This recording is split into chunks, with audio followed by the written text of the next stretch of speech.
Hello, I am Taylor, and I am 29 years old. In my life, I have been on a rocky road most of the time, but I would go through all those years of torture all over again to become who I am today. To move forward with this story, I need to start from the very beginning. I was born and raised in the small town of Fairfield, Iowa. Growing up, it was just me and my mum. My dad struggled with alcoholism. From what my mum tells me, he lacked stability as an adult. I don't remember much because when he left I was only 3, and ever since then he has never been a part of the picture. After my dad left, my mum's life took a turn for the worst, and she struggled to cope. Occasionally, we received financial help from my grandparents' side, which was a great relief. To support our family, my mum took on several shifts at a diner owned by Richard and Eleanor Evans. I attended school with their son Ethan, my ex-husband. Initially, we did not get along, but as we grew older, we developed a special connection and became close friends. We started dating when I was 16. Eleanor never seemed to approve of our relationship and started to keep her distance from my mother. The Evans family was not very wealthy either.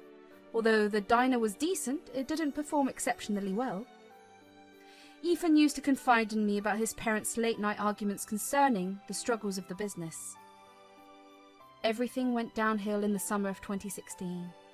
During that time, I was working at a bookstore, and even though it would take a while, I was determined to save up for college. I knew that coming from a small town did not limit my dreams. In fact, I had always wanted to make it big in life. My mum had an accident. After fighting for her life in the hospital for a month, she finally gave in and passed away. I was devastated. She was the only blood family I had ever known apart from my grandparents. I was very lost in life. Ethan became my pillar of support and pulled me out of the darkness I was in. I decided to leave my job at the bookstore and take up my mum's spot at the diner, as they offered better pay. Sadly, I had to give up on my college dreams and fend for myself, since I was now on my own. Around 8 months after my mum's passing, while we were closing up the diner together, Ethan surprised me with a proposal. With all my heart, I said yes to his proposal. The wedding was a small and intimate event, with only a limited number of people. After the wedding, I moved in with him to his parents' house. I could not help but feel something was off. Eleanor had always been focused on wealth and status. I remember my mum telling me how Eleanor would discuss the diner business flourishing, and then find a girl for Ethan with an impressive background, someone from a wealthy family, a prestigious college graduate, and so on. It was surprising to learn that Ethan's parents, especially Eleanor, were supportive of our marriage, but at that time, I was preoccupied with my own grief and did not think much about it. Despite being aware of our relationship, Eleanor indirectly expressed her belief that her son deserved to be with someone of higher standing. One day, when the diner was busy, Ethan's friend paid a visit. I was in the back doing the inventory when I caught snippets of Eleanor talking with Miles and his supposed new wife, Shyla. I made my way to the front to say hi, but Eleanor ushered me away. She didn't even introduce me properly. After they jetted off, Eleanor and I got into this interesting conversation. "Well, that was Miles." "Yeah, I've heard about him. He recently tied the knot, huh?" "Oh, indeed. He married Shyla. She's an absolute gem, you know. Fantastic upbringing and all. Both her parents are top-notch doctors down in Orlando. She's quite a remarkable woman herself, practicing law." "Impressive, really." "A catch like her is what any man dreams of. Lucky guy, that Miles. I wish my Ethan had that kind of luck, you know?" "What do you mean?" "Well, you know how it is, but sometimes I just wish he would have found someone who's, well, more put together, like Shyla. It's funny how Ethan and Miles grew up together, liking the same things, and look at their wives now. Quite a contrast, huh?" "You know, Eleanor, it's not always about what society thinks. Ethan and I have a history together, and our love runs deep." Sweetie, love is just a word sometimes. You're young, and I get that you're in love, but my love for Ethan is unconditional, and I believe that's the most precious thing in life. If you're claiming you love him so much, don't you think you deserve someone even better? I mean, when I look at you with your mum gone and your dad disappearing, who knows when, if it weren't for Ethan, could you even take care of yourself? What do you have to offer? I know these words sting, but they're kind of true, don't you think? Eleanor's words hit me hard, and I was hurt. I tried to move past it, thinking maybe she needed time to accept me. Her comments really got to me, and I was angry, but deep inside I couldn't help but wonder if there was a grain of truth in what she said. I was pretty insecure back then, which probably made her words cut even deeper. As for me and Ethan, things weren't as great as they used to be. I started questioning if he regretted marrying me. There was this growing distance between us, and I blamed it on the challenges we faced with our dinner at first, but there was definitely a shift in our connection. It'd been over a year and a half since we got married, and during this time, Eleanor occasionally made hurtful remarks about my background. Despite those comments, I tried my best to keep my cool and work on strengthening my relationship with Ethan. However, over time, I noticed a change in Eleanor's behaviour. Her comments went beyond the occasional snide remark, and it was becoming clear that something was off. She was acting unpredictably. Then one evening at the dinner table, something unexpected happened.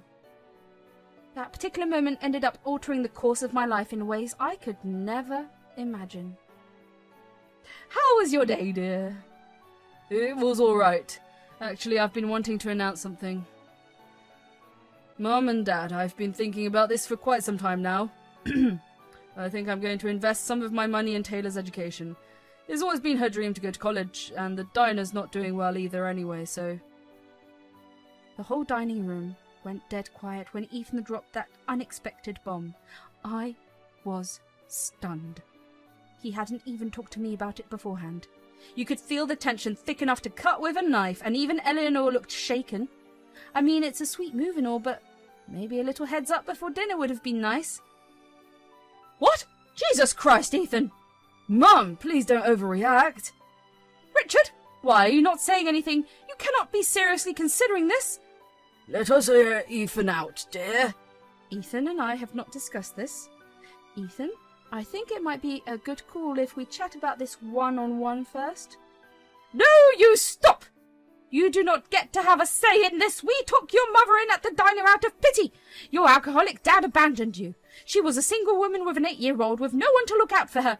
You and your mother were nothing more than a sympathy project. We generously offered her a place in our diner for so long, and now you have managed to find your way into our house. My son deserved someone better than you. Someone from a well-off family. He should be living a suburban life of luxury and sophistication. But instead, you are with him now, living under our roof, leeching off my son's success. Honey, please hear me out. Do not leave. Ethan pleaded as I started to get up. I'm sorry. I've had enough. After putting up with Eleanor's brutal and painful remarks, I just couldn't keep the tears at bay anymore. Trying to keep my composure, I excused myself from the dining table and practically fled into the kitchen for some space. I hovered close to the kitchen door, secretly hoping to catch bits of the conversation unfolding at the table. Through the muted voices, I managed to pick up Ethan's voice rising above the rest. Mum, can't you see what you're doing? I get it. Taylor isn't exactly your top choice for me, and maybe it started out as some sort of crush or whatever, but look, she lost her mum and I feel like she needed someone. Maybe I messed up. Maybe I mixed up sympathy with love, but I just can't leave her hanging. She doesn't have anyone else in her corner. I'll admit, our romantic spark has kind of fizzled and I've grown apart from that, but Taylor's stuck in a tough spot. She's got nowhere else to turn. I've been thinking about paying for her college, and maybe after that we can figure out the divorce route or whatever. I just can't kick her out to the curb like that. We've been in this thing since we were 16, you know? Look how she stormed off. Oh my God, Ethan! I've seen this coming from the start. Taylor is nothing but trouble. You've let your emotions run wild. Pity isn't the foundation for a lasting relationship. You have grown, and it's time to think about your own future. This girl's problems should not be your burden. You cannot fix her life at the cost of ruining yours. I was completely floored by what I had just heard. Ethan had been with me out of pity. My heart shattered into a million pieces. Our whole marriage felt like a sham. At that moment, I knew what I had to do. I had to give him what he seemed to want: a divorce. I made a bold choice to follow my dreams, and it led me straight to Los Angeles. Against all the odds, I figured I had nothing to lose. I snagged a small one-room apartment, setting up shop on a basic mattress. Relying on my waitressing experience, I aimed to score a gig at a restaurant and jumpstart this new chapter in LA. After a bit of hustling, I landed a job at a restaurant. I got into a rhythm of living paycheck to paycheck, but I wasn't about to let that slow me down. In a few months, I got a sweet promotion to work directly under the restaurant manager. Life started to shift for the better. I wasn't just scraping by anymore. My hard work and skills were earning me some major recognition. I ended up diving into the world of high-end hotel management, working with places that rolled out the red carpet for A-listers. As my career grew, so did my lifestyle. I traded my simple apartment for a lavish house. After the heartbreak with Ethan, I pretty much lost all hope in love. But then Harry walked into my life. Our paths crossed at my friend Alyssa's bougie birthday party bash on a frickin' yacht. I was still wrapping my head around all that fancy stuff rich people do. Harry had this magnetism about him, and he made me feel comfortable right away. He treated me with genuine respect and awe, like I wasn't some outsider but a legit part of his world. It turns out he was a big shot in LA's finance scene. Loaded family and all that. It was seriously mind-blowing to find out that his dad, Mr. Johnson, was a billionaire.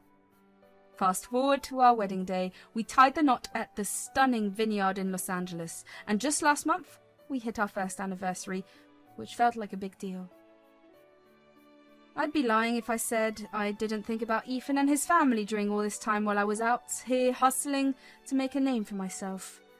Eleanor's words had me feeling something. I kind of had this constant urge to prove to her that I could be successful on my own terms, and that it was her son who let me down. Life indeed surprises us in countless ways, and it certainly did surprise me last weekend when my father-in-law hosted a soiree at their sprawling mansion in Bel Air.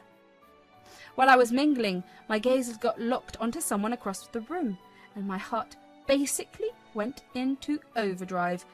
There, serving food, stood an elderly woman who bore a striking resemblance to Eleanor. My mind struggled to understand the possibility of her coming here.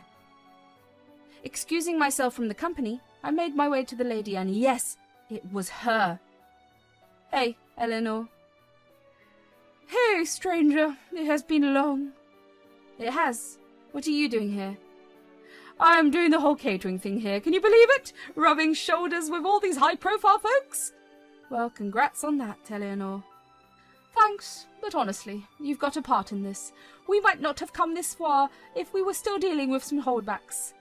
"Pretty bold statement. I've always wanted what's best for the family." "Sure thing." We shut down the old diner and leaped into the catering world. Even came up with the idea, and surprise, surprise, it's turning out to be a pretty profitable deal. Now we're crisscrossing the state, catering to all sorts of events and fancy clients. We were in Glendale a few nights ago when Mr. Johnson asked us to cater for his party. You know, I never wished any ill will towards you, so I genuinely hope you're doing well. How's Ethan? Better than he used to be. Oh, and here's the kicker. Ethan has even moved on with his love life and snagged himself a new girlfriend. Usually he accompanies me on these trips, but this time he's off to Hawaii with her. She's a real delight to have around. Gorgeous like a living doll. She just seems perfect for my kid. Good for him, Eleanor. By the way, what are you doing here? Who called you here? I'm sorry, but you are too poor to be here. You have not changed at all, have you? Forget about me. Look at you, silly. Still trying to get your way around the rich. Old habits die hard, sweetheart. You will always be that girl from Fairfield, the one with nothing to offer. I'm here because I belong here, just like anyone else. No one called me. I came here with Harry, my husband, and also Mr. Johnson's son.